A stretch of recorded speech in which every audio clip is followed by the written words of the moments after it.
Hello વિદ્યાર્થી મિત્રો, તમે સાંભળ્યું તેવી જ રીતે આજે આપણે કરવાના છીએ પ્રશ્નપત્ર 1 વિજ્ઞાન વિષય ધોરણ 10 ગાલા અસાઇનમેન્ટ બુક એની અંદર વિભાગ બી જોઈ લઈએ. તો એની અંદર વિભાગ બીનો 25મો પ્રશ્ન કે તેલ તેમજ ચરબીયુક્ત ખાદ્ય પદાર્થોની સાથે નાઇટ્રોજન વાયુને ભરવામાં આવે છે શા માટે વિદ્યાર્થી મિત્રો?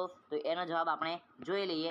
મિત્રો, તમારું પ્રશ્નપત્ર 1 છે એનું સંપૂર્ણ સોલ્યુશન તમને આપેલું છે, એટલા માટે આપણે એને લખતા નથી. આના સિવાય જે પણ પ્રશ્નપત્રો હશે એનું આપણે સંપૂર્ણ સોલ્યુશન તમને લખીશું અને એને સમજાવીશું પણ. ઓકે, તો આ જોઈ લઈએ. તેલ તેમજ ચરબીયુક્ત ખાદ્ય પદાર્થો હવામાનના ઓક્સિજન સાથે શું કરે છે? પ્રક્રિયા કરે છે અને ખાદ્ય પદાર્થોને ખોરો કરે છે, એટલે કે સ્વાદ બદલી નાખે છે. આવા ખાદ્ય પદાર્થો સ્વાસ્થ્ય માટે નુકસાનકારક હોય, એટલે કે આપણા સ્વાસ્થ્યને ઇમ્યુનિટી ડાઉન કરે છે, એટલે કે સ્વાસ્થ્ય કહે ને તો આપણું સ્વાસ્થ્ય બગાડે છે, બીમાર કરી દે છે. આથી ખોરાકને બગડતો અટકાવવા માટે તેમાં એન્ટીઓક્સિડન્ટ તરીકે નાઇટ્રોજન જેવા નિષ્ક્રિય વાયુ ભરવામાં આવે છે. નાઇટ્રોજન એ નિષ્ક્રિય વાયુ છે અને તે એન્ટીઓક્સિડન્ટ તરીકે કાર્ય કરે છે. એના સિવાય વિદ્યાર્થી મિત્રો જોઈએ આગળનો પ્રશ્ન કયો છે? આગળનો આપણો પ્રશ્ન છે કે આયનીય સંયોજનના કોઈપણ બે સામાન્ય ગુણધર્મો લખો. સામાન્ય ગુણધર્મો લખવાના છે આયનીય સંયોજનના. તો ધન અને ઋણ આયનો વચ્ચે પ્રબળ આકર્ષણ બળ હોય છે અને એના હોવાના કારણે જ આયની સંયોજનો ધન સ્વરૂપની અંદર સખત હોય છે. ઓકે, અને તેમાં ગલન બિંદુ અને ઉત્કલન બિંદુ ઘણા ઊંચા હોય છે. સામાન્ય રીતે તેઓ પાણીમાં દ્રાવ્ય તેમજ કેરોસીન અને પેટ્રોલ જેવા એના અંદર અદ્રાવ્ય હોય છે. ઓકે, પાણીમાં દ્રાવ્ય અને કાર્બનિક દ્રાવકો આપણે અહીંયા નામ આપ્યું છે. ચોપડીની અંદર કેરોસીન અને જે પેટ્રોલ એની અંદર અદ્રાવ્ય હોય છે. કેરોસીન અને તેલ તેઓ તેમના જલીય દ્રાવણમાં કે પીગળેલી અવસ્થાની અંદર વિદ્યુતનું વહન કરે છે. ઓકે, આગળ આપણે વિદ્યાર્થી મિત્રો જોઈ લઈએ. આગળનો આપણો પ્રશ્ન છે કે તફાવતના બે મુદ્દા લખો, ધમની અને શિરા. તો વિદ્યાર્થી મિત્રો, એ તો તમને ખબર જ હોવી જોઈએ કે ધમની અને શિરા એ તો તમને આવડવું જોઈએ કે તે હૃદયથી અંગો તરફ રુધિરનું વહન કરે છે. ધમની એ હૃદયથી અંગો તરફ શુદ્ધ રુધિરનું વહન કરે છે અને શિરા એ અંગોથી હૃદય તરફ અશુદ્ધ રુધિરનું વહન કરે છે. અહીંયા રુધિરનું વહન કરે છે તો પણ ચાલે. અને ત્રીજા મુદ્દા તરીકે લખી શકો છો કે ધમની એ શુદ્ધ રુધિરનું વહન કરે છે, અપવાદ ફુફ્ફુસીય ધમની, અને શિરા એ અશુદ્ધ રુધિરનું વહન કરે છે, અપવાદ ફુફ્ફુસીય શિરા. ઓકે, ધમની તેમાં રુધિર ઊંચા દબાણે વહન પામે છે અને તેની જે દિવાલ કહીએ એ ધમનીની દિવાલ જાડી અને સ્થિતિસ્થાપક હોય છે. ઓકે, અને શિરાની દિવાલ એ પાતળી અને ઓછી સ્થિતિસ્થાપક હોય છે. તેમાં રુધિર નીચા દબાણે વહન પામે છે એટલા માટે જ. ઓકે, એના સિવાય જોઈ લઈએ. આગળનો આપણો પ્રશ્ન છે કે પુષ્પના આયામ છેદની નામ નિર્દેશનવાળી માત્ર આકૃતિ દોર્યો. ઓકે, આકૃતિ દોરવાની છે એટલે કંઈ ચિંતા નથી, તમારે તૈયાર કરીને આ રહી આકૃતિ જોઈ લો. મસ્ત મજાની એક સરસ મજાનો ફોટો છે. આ શું છે? પરાગાસન છે, અંડાશય છે અહીંયા. પછી આ દલપત્ર કહેવાય. આ દલપત્ર, પુકેસર, પરાગાશય, પુકેસર તંતુ છે, દલપત્ર. પછી આ સ્ત્રીકેસરની અંદર પરાગવાહિની, પરાગાસન આવી ગયો. કે આવી રીતે છે અંગો તમારા, એટલે કે આકૃતિના. ઓકે, તમારા નહીં, એક્સ્ટ્રા ઇન્ટેલિજન્ટ માણસ. એક કાર્યક્રમ દરમિયાન એક ડૉક્ટર દ્વારા વિદ્યાર્થીઓને જાતીય શિક્ષણ સંદર્ભે માર્ગદર્શન આપવામાં એક કાર્યક્રમ હશે કંઈક, તો એના સંદર્ભે માર્ગદર્શન આપવામાં આવ્યું વિદ્યાર્થીઓને, અને તેમણે જણાવ્યું કે જાતીય સમાગમમાં શારીરિક સંબંધ પ્રસ્થાપિત થતો હોવાથી તેમાં ગોનોરિયા, સિફિલિસ, એઇડ્સ તથા મસ્સા જેવા બેક્ટેરિયાજન્ય અને વાયરસજન્ય રોગોનું ક્યારેક સંક્રમણ થઈ શકે છે. આ કાર્યક્રમમાં યાંત્રિક અને રાસાયણિક પદ્ધતિઓ દ્વારા વસ્તી નિયંત્રણ કરી શકાય છે. રાસાયણિક પદ્ધતિઓ દ્વારા તે સમજવામાં આવ્યું. તેમાં નિરોધનો ઉપયોગ, આંગળીનો ઉપયોગ, કોપરટીનો ઉપયોગ, સ્ત્રી નસબંધી, પુરુષ નસબંધી જેવી પદ્ધતિઓની જાણકારી આપવામાં આવી. તો ઉપયુક્ત ચર્ચા પરથી નીચેના પ્રશ્નના જવાબ મિત્રો લખવાના છે. પ્રશ્નો કેવા છે કે જાતીય સમાગમ દ્વારા ફેલાતા બેક્ટેરિયાજન્ય અને વાયરસજન્ય રોગોની અંદર વર્ગીકૃત કરો. બેક્ટેરિયાજન્ય અને વાયરસજન્ય રોગોની અંદર વર્ગીકૃત વિદ્યાર્થી મિત્રો કરવાના છે અને ગર્ભધારણ રોકવા માટેની યાંત્રિક પદ્ધતિઓ માટે કોઈ પણ 2 સાધનોના નામ આપો. ઓકે, તો આંગળીનો ઉપયોગ, પછી કોપરટીનો ઉપયોગ, નિરોધનો ઉપયોગ, ઓકે, નસબંધી, પુરુષ નસબંધી. તો એની અંદર બેક્ટેરિયાજન્ય રોગો કયા કયા છે? ગોનોરિયા અને સિફિલિસ. વિદ્યાર્થી મિત્રો ધ્યાન રાખજો, ગોનોરિયા વત્તા સિફિલિસ એ બેક્ટેરિયાજન્ય રોગ, અને વાયરસજન્ય રોગની અંદર એઇડ્સ તથા મસા એ 2 વાયરસજન્ય રોગ છે. યાંત્રિક પદ્ધતિઓ માટે નિરોધ અને કોપરટીનો ઉપયોગ. આગળ 30મો પ્રશ્ન છે. ઓકે, 30મો પ્રશ્ન છે, વ્યાખ્યા આપો આંખની સમાવેશ ક્ષમતા. તો આંખના લેન્સની કહીએ ને કે કેન્દ્ર લંબાઈમાં ફેરફાર કરવાની ક્ષમતાને આંખની સમાવેશ ક્ષમતા કહેવાય છે. અને સિલિયરી સ્નાયુઓનો કાર્ય તો તે નેત્રમણીને કહે તો લેન્સને જાડો કે પાતળો કરે છે. તેથી પ્રતિબિંબ એ કહીએ તો પ્રતિબિંબ એ નેત્રપટલ રચવામાં મદદ કરે છે. જોઈ લઈએ એના વિશે પણ. તો આંખના લેન્સની પોતાની કેન્દ્ર લંબાઈમાં ફેરફાર કરવાની ક્ષમતાને આંખની સમાવેશ ક્ષમતા કહે છે. અને સિલિયરી સ્નાયુ આંખના લેન્સની વક્રતામાં ફેરફાર કરે છે. ઓકે, એટલે જાડો પાતળો લેન્સને કરે છે, વક્રતાની અંદર ફેરફાર કરે છે. ઓકે, એવી જ રીતે આગળ જોઈ લઈએ. આગળ આપણું છે પ્રશ્ન નંબર કહીએ તો 31મો, કે નીચે આપેલ ઘટકોની સંજ્ઞા દોરો. વિદ્યુત કોષનું સંયોજન, પ્લગ કળ, એટલે પ્લગનું તો આપણને ખબર જ હોય ને, જોડાણ વગર એકબીજાને પસાર કરતા ચાર નહીં પણ તાર અને ચલિત અવરોધ. ઓકે, એની અંદર જોઈ લઈએ આપણે એની અંદર શું શું છે.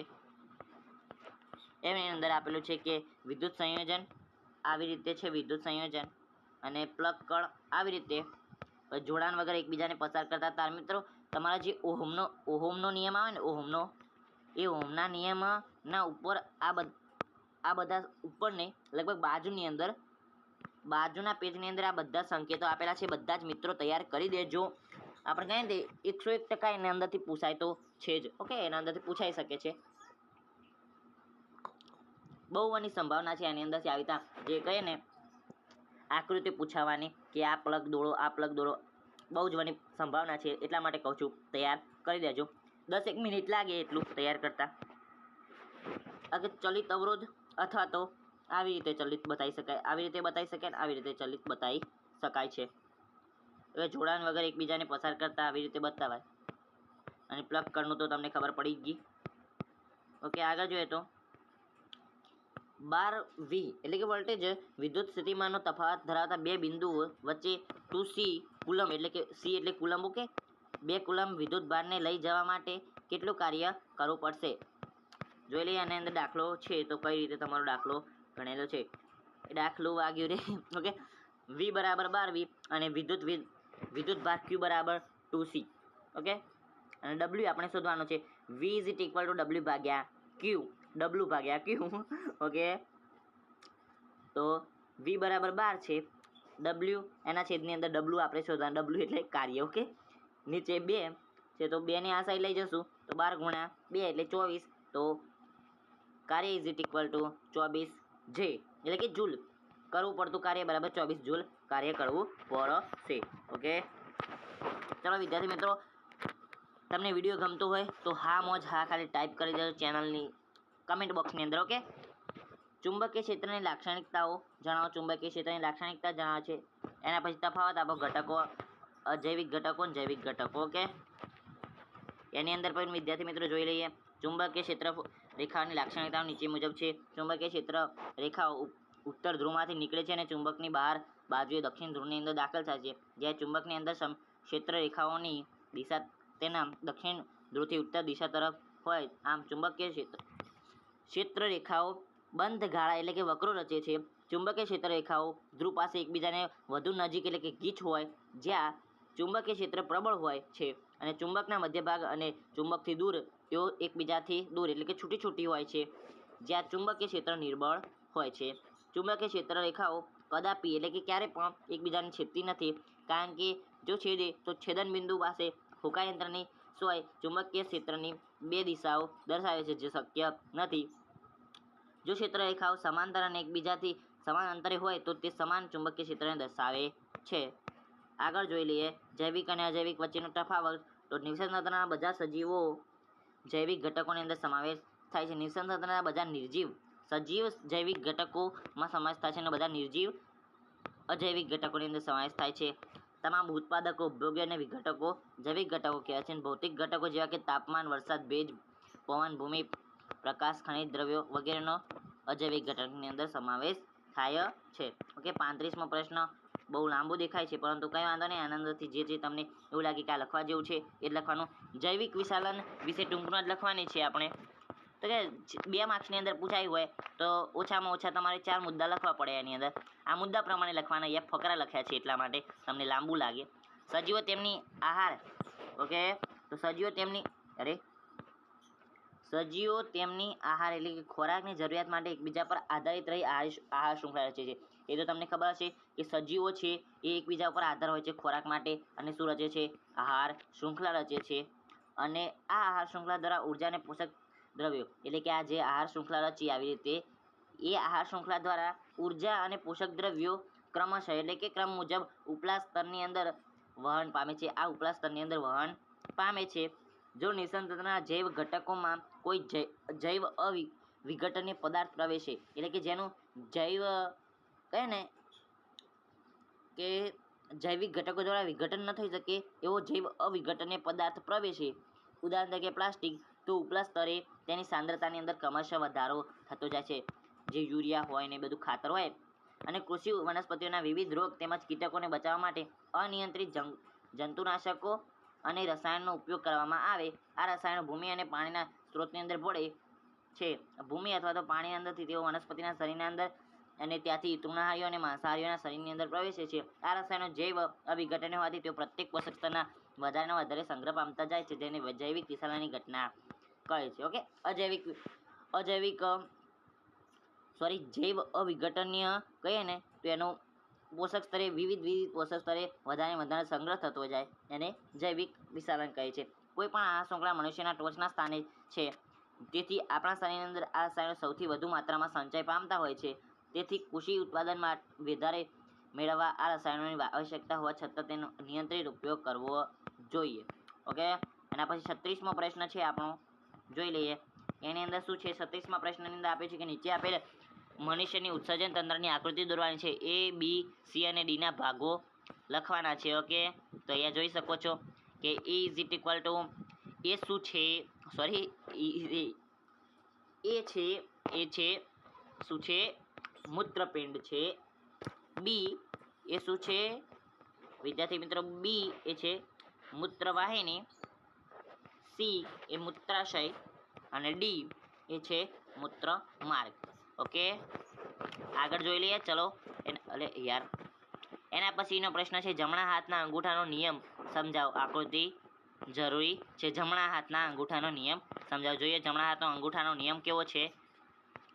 ઓકે, આ જે મેં કીધું તે ક્રમ વાઇઝ કે પહેલું મૂત્રપિંડ, બીજું મૂત્રવાહિની, ત્રીજું મૂત્રાશય અને ચોથું મૂત્રમાર્ગ.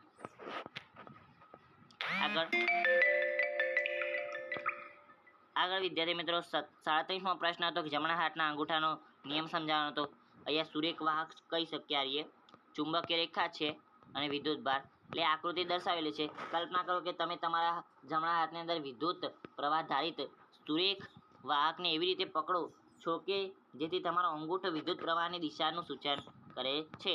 તો તમારા જમણા હાથની આંગળીઓ વાહકની આસપાસ ચુંબકીય ક્ષેત્ર રેખાઓની દિશામાં વીંટાય છે.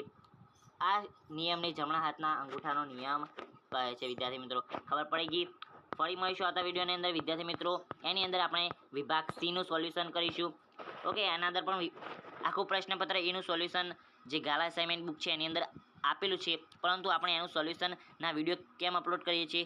કારણ કે વિદ્યાર્થી મિત્રો એવા કેટલાય વિદ્યાર્થીઓ છે કે જેઓ આ ગાલા અસાઇનમેન્ટ બુક ખરીદી નથી અથવા તો કોઈ પણ પેપર સેટ ખરીદ્યો નથી. એવા વિદ્યાર્થીઓ મિત્રો આપણા વિડીયો જોઈને સોલ્યુશન કરતા હોય છે અને કહીએ ને કે પોતાની તૈયારી જાળવી રાખે છે. ઓકે, જેથી એમને પણ ઉપયોગી થઈ શકે એટલા માટે આ પ્રશ્નપત્રનું આપણે સોલ્યુશન કરીએ જેથી એમને પણ ઉપયોગી થઈ શકે. એના પછીના પ્રશ્નપત્રની અંદર જવાબો નથી આપ્યા તમારી ગાલા અસાઇનમેન્ટ બુકની અંદર, તો એ જવાબો આપણે જાતે લખીશું અને તમને સોલ્વ કરીને આપીશું. ઓકે વિદ્યાર્થી મિત્રો, તો આવજો. તાતા, goodbye, take care, love you all.